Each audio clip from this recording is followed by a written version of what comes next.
Let's have a solo ramen date dito sa Riyadh.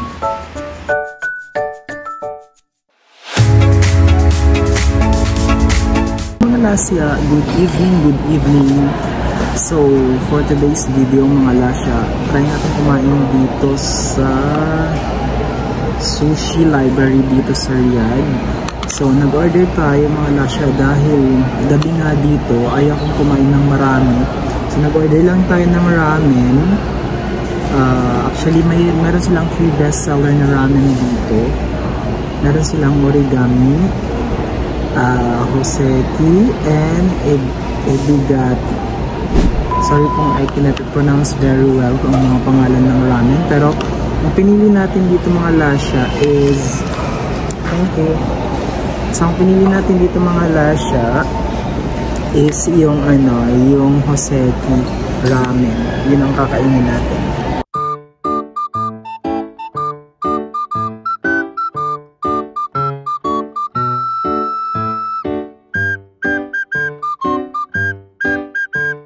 So habang hinihintay natin mga lasya ang ating order, actually yung order natin is yun nga, yung Hoseki na Hoseki ramen at saka calamari.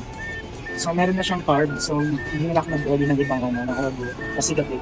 Kaya ako nang natulog na busog. So, ang luwag at maganda dito, maganda dito mga lasya. Maganda ang ambience dito sa dito sa Sushi Library. So kung nandito kayo sa Riyadh, try nyo na dito mga lasya. Actually, I just saw this one of the vlog of Kim Farha. Kaya, tinay ko na rin. So ito ang in-order nating calamari mga lasya. Yan din ang ating sauce. So naubos ko to mga lasya. Konti lang naman to. And then ito ang ating ramen na in-order. Mainit-init pa mga lasya. So umpisan na natin mga lasya ang pagkain ng ating ramen.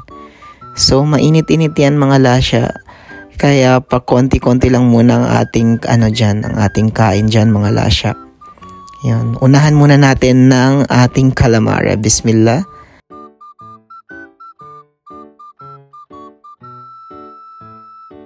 So dahil magfi-feeling marunong tayo mag-chopstick mga lasya, ayan, gagamit tayo ng chopstick para sa ramen. Dahil mainit ang sabaw, kailangan natin munang kunin itong noodles.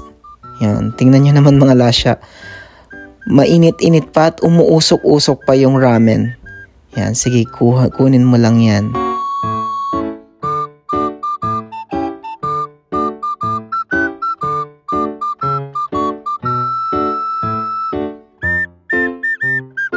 So dahil sabaw is life tayo mga lasya, ayun, hihigop tayo ng sabaw.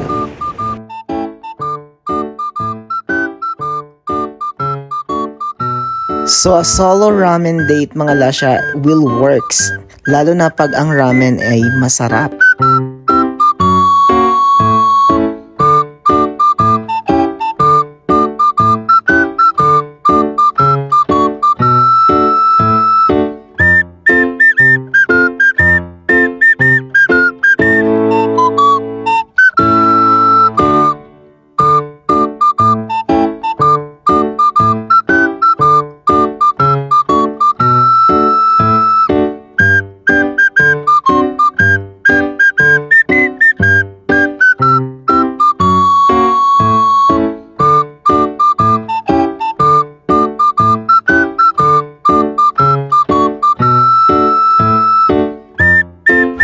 Yun lang naman mga lasya. Maraming salamat for watching. I will see you next time. Bye-bye!